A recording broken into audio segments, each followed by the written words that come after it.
Welcome back friends. तो हमारा video number 8 है, चैप्टर 7 डेटा फाइल हैंडलिंग के ऊपर। और इस वीडियो में हम एक क्वेश्चन यहाँ पे बनाने वाले हैं जिसमें सिंपली हम देखेंगे कि आपके नंबर ऑफ वर्ड्स कितने हैं हमारी टेक्स्ट फाइल में, जिसमें कि आपके number of characters her word में 4 या 4 से ज़्यादा है। एक सैम्पल फाइल, एक एग्जाम्पल के तौर पर। फॉर एग्जाम्पल हमने यहाँ पे एक फाइल क्रिएट करी, इसका नाम हमने रख दिया today.txt एंड इसमें कुछ स्टेटमेंट्स या कुछ वर्ड्स हमने लिखे हैं। मान लीजिए हमने लिखा hello world, this is computer science. तो इस तरीके से हमने कुछ भी डेटा इसमें लिखा है। तो इसमें कौन कौन से ऐसे वर्ड्स हैं जिनमें जो नंबर ऑफ कैरेक्टर्स है वो 4 या 4 से ज़्यादा है। जैसे यहाँ पे हेलो 4 कैरेक्टर से ज़्यादा है, वर्ल्ड, दिस 4 है, इज नहीं है, कंप्यूटर है, साइंस है एंड सो। तो ऐसे कितने वर्ड्स हैं जिनकी जो लेंथ है वो 4 कैरेक्टर से ज़्यादा है, 4 या 4 से ज़्यादा। तो सिंपली इसको हमने अगर प्रोग्राम में एग्जीक्यूट करना है तो हम कैसे करेंगे। सबसे पहले हमने यहाँ पे इंक्लूड कर ली अपनी हेडर फाइल्स fstream.h, conio.h। इसके अलावा और अगर कोई हेडर फाइल्स हमने इंक्लूड करनी होंगी तो उनको भी हम अभी इसमें यूज़ करेंगे। इसके बाद void main। तो यहाँ पे हमने वर्ड बाय वर्ड चेक करना है, तो हमको रीड भी कैसे करना पड़ेगा, वर्ड बाय वर्ड। तो यहाँ पे सबसे पहले हमको रीड करना है, तो कौन सी क्लास हमारी इंक्लूड होगी, इफ स्ट्रीम क्लास। तो if stream class object OBJ and object से ही हमने ओपन फंक्शन को यहाँ पे ओपन किया और फाइल का हमारा नाम है टुडे। तो today.txt ओपन हो गई। बाय डिफॉल्ट मोड हमारा इनपुट मोड होगा।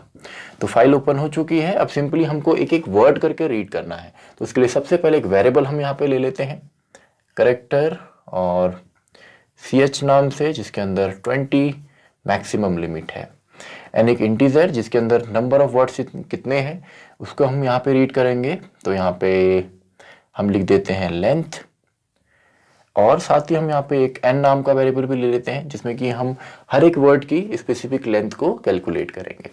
तो सबसे पहले हमको यहाँ पे अब रीड करना है, तो हम रीड करना पहले स्टार्ट करते हैं। वाइल कब तक, जब तक कि not object dot end of file आपका नहीं हो जाता तब तक ये रीड करेगा। और सबसे पहला वर्ड जैसे ही हम रीड करेंगे, हमने यहाँ पे वर्ड को रीड किया ऑब्जेक्ट की मदद से ओबीजे, जिसमें हमने रीड करना है ch को। अब ch की लेंथ हमने कैलकुलेट करनी है। तो लेंथ कैलकुलेट करने के लिए हमारा एक फंक्शन है जिसका नाम है strlen, स्ट्रिंग लेंथ। तो स्ट्रिंग लेंथ आपका होता है कौन सी हेडर फाइल के अंदर, आपका string.h के अंदर। तो हमको यहाँ पे इंक्लूड करना है string.h को। तो string.h यहाँ पे इंक्लूड हो गई। अब हम इसको सिंपली यूज कर सकते हैं। तो सबसे पहले यहाँ पे हमने n नाम का जो ऑब्जेक्ट है, सॉरी वेरिएबल है, इसके अंदर हमने strlen से ch में जो हमारा आपका वर्ड रीड हुआ है उसकी लेंथ कैलकुलेट कर ली। सबसे पहले जैसे यहाँ पे हेलो आपका रीड होगा तो उसकी लेंथ कितनी है, 5 कैरेक्टर्स है उसमें, तो 5 आपका आ गया n में। अब हम यहाँ पे कंडीशन लगा रहे हैं, इफ अगर आपका जो n है ये आपका क्या है, ये आपका होता है ग्रेटर देन और इक्वल टू किससे, 4 से, तो हमने सिंपली काउंट करना है। तो length equal to length plus 1। अब यहाँ पे लेंथ को हमने 0 में इनिशियलाइज नहीं किया है तो इसमें गार्बेज वैल्यू आएगी। तो लेंथ को पहले 0 में इनिशियलाइज करेंगे। तो यहाँ पे अब length equal to length plus 1 ये आपका काउंट करेगा। और इसको कंपाउंड स्टेटमेंट में डालने की जरूरत नहीं है क्योंकि इफ अपने बाद बाय डिफॉल्ट एक ही लाइन रीड करता है। तो इससे हर एक वर्ड, अगर सबसे पहले ऑब्जेक्ट ने यहाँ पे रीड किया ch को, हेलो रीड हुआ, हेलो में 5 कैरेक्टर्स थे, तो हम आपके कैलकुलेट होके n में आए, n को हमने देखा क्या 4 या उससे ज़्यादा है तो लेंथ में आपका +1 हो गया। नेक्स्ट टाइम ये लूप आपका दोबारा यहाँ पे एग्जीक्यूट होगा तो आपका अगला वर्ड जो है वो रीड होगा वर्ल्ड, एंड वर्ल्ड भी आपका 4 से ज़्यादा है तो लेंथ की जो लेंथ है वेरिएबल उसमें +1 का इंक्रीमेंट दोबारा होगा। देन दिस, देन इज, तो इज आपका बड़ा नहीं है तो लेंथ उसमें इंक्रीमेंट नहीं होगा। Then computer and then science. तो इस तरीके से नंबर ऑफ वर्ड्स आपके जितने भी हैं वो सब के सब कैलकुलेट हो जाएंगे। Then object dot close and आपका गेट ch के बाद फाइनल प्रोग्राम क्लोज। तो सिंपल आपका एक प्रोग्राम हो गया कि कैसे हम अपने नंबर ऑफ वर्ड्स जिनकी लेंथ 4 या 4 से ज़्यादा कैरेक्टर्स की है उसको हम रीड कर सकते हैं, उनको हम काउंट करें। तो एक सिंपल प्रोग्राम है। एक और प्रोग्राम सिंपल यहाँ पे बना देते हैं, स्पेस है, उसमें हम सिंपली क्या करेंगे, इस फाइल को किसी न्यू फाइल में सिंपली कॉपी करेंगे। मान लीजिए ये हमारे पास एक फाइल है today.txt और इस फाइल को हमने एज इट इज कॉपी करना है एक और फाइल में जिसका नाम है sample.txt में। तो कैसे कॉपी करेंगे? तो कॉपी करने के लिए सबसे पहले यहाँ पे जो हमारी हेडर फाइल्स है उनको हम इंक्लूड करते हैं,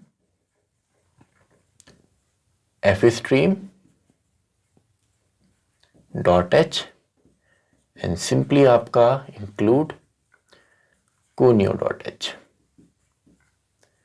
एंड देन void main। तो फाइल जब भी आपने कॉपी करनी है तो एक फाइल आपकी ओपन रहेगी रीड करने के लिए, एक ओपन रहेगी हमारा राइट ऑपरेशन के लिए। तो सबसे पहले हमने यहाँ पे रीड करना है। रीड करने के लिए हम कौन सी फाइल यहाँ पे इंक्लूड करते हैं, जो ऐसा अभी हमने यहाँ पे किया ifstream input। तो इसका ऑब्जेक्ट भी हम बना देते हैं रीड नाम से, और फाइल कौन सी फाइल से रीड करना है, today.txt फाइल से iOS इनपुट ले रहे हैं। तो फाइल आपकी ओपन हो गई रीड करने के लिए। राइट करने के लिए हमें एक फाइल क्रिएट करनी है। तो राइट करने के लिए कौन सी फाइल यूज होती है, इसका ऑब्जेक्ट हमने लिख लिया राइट नाम से, और ये कंस्ट्रक्टर मेथड से ही दोनों फाइलें हम ओपन कर रहे हैं। यहाँ पे हमने ओपन फंक्शन से यहाँ पे ओपन किया था। कौन सी फाइल में लिखना है, sample.txt iOS, इसमें हमने लिखना है तो आउट। तो दोनों फाइल हमारी ओपन हो गई। अब हमें कब तक यहाँ पे काम करना है, जब तक कि इस फाइल का डेटा खत्म नहीं हो जाता, और हम एक एक कैरेक्टर करके यहाँ पे लिखेंगे। तो सिंपली हम यहाँ पे कैरेक्टर भी ले लेते हैं ch, जो कि रीड एंड राइट दोनों में ही यूजफुल होगा। अब यहाँ पे एक लूप हमने रन करना है, वाइल नॉट, कब तक, कौन सी फाइल को हमने यहाँ पे चेक करना है, कौन सी फाइल हमारी एंड तक चले जिससे हम रीड कर रहे हैं, उसका ऑब्जेक्ट कौन सा है, रीड। तो यहाँ पे रीड डॉट आपका आ गया एंड ऑफ फाइल, जब तक कि फाइल एंड नहीं होती तब तक ये लूप एग्जीक्यूट होगा। और रीड हम कर रहे हैं, तो रीड करने के लिए सिंपली आप चाहें तो वर्ड बाय वर्ड भी रीड कर सकते हैं, लाइन बाय लाइन भी कर सकते हैं, और आपका कैरेक्टर बाय कैरेक्टर भी कर सकते हैं। तो फिलहाल हम यहाँ पे कैरेक्टर बाय कैरेक्टर ही कर लेते हैं। तो ch equals to read dot get, हमने कैरेक्टर बाय कैरेक्टर रीड किया। तो सिंपली आपका कैरेक्टर में हमने रीड कर लिया है इस वाली फाइल से, सिंगल कैरेक्टर पहला h। अब इसको लिखना किस में है, आपका दूसरी वाली फाइल में। तो दूसरी वाली फाइल का ऑब्जेक्ट कौन सा है, राइट। तो राइट में हमने सिंपली किसको लिख दिया, ch नाम के वेरिएबल को। अभी हमें आगे अगर सी आउट लिखते हैं तो ये कहाँ पे प्रिंट होता है, स्क्रीन पे। तो स्क्रीन पे प्रिंट ना करके ऑब्जेक्ट की मदद से हम सीधा फाइल में प्रिंट कर रहे हैं, तो h यहाँ पे आ गया। तो सिंपली ये प्रोसेस आपकी चलती रहेगी। एंड देन दोनों फाइल को भी क्लोज कर दीजिए, read dot close and right dot close. तो दोनों ही फाइल क्लोज भी हो गई, गेट ch भी हो गया एंड क्लोज। तो दोबारा जब ये एग्जीक्यूट होगा तो क्या होगा, आपका दोबारा एंड ऑफ फाइल तो अभी नहीं हुआ है, तो ये रीड करेगा आपका ch जो कैरेक्टर है e को, और e को हमने लिख दिया है राइट फंक्शन की मदद से। राइट फंक्शन कहाँ पे लिखने वाला है, सैंपल वाली फाइल में। तो देन e, देन दोबारा एग्जीक्यूट होगा L, then L, O, then space, then W। तो इस तरीके से पूरा ये डेटा हमारा कॉपी हो जाएगा। तो ये हमारा कॉपी का प्रोग्राम है। अब स्पेस नहीं है तो और प्रोग्राम नहीं आ सकते। तो ये था हमारा वीडियो नंबर 8, जिसमें हमने दो प्रोग्राम्स यहाँ पे कैलकुलेट देखे। एक तो नंबर ऑफ वर्ड्स हमने काउंट किए, दूसरा हमने एक फाइल से दूसरी फाइल में यहाँ पे कॉपी करना सीखा। तो ये था वीडियो नंबर 8। मैं मिलता हूँ आपसे वीडियो नंबर 9 में, जहाँ पे हम शुरू करेंगे अपना बाइनरी फाइल में वर्क।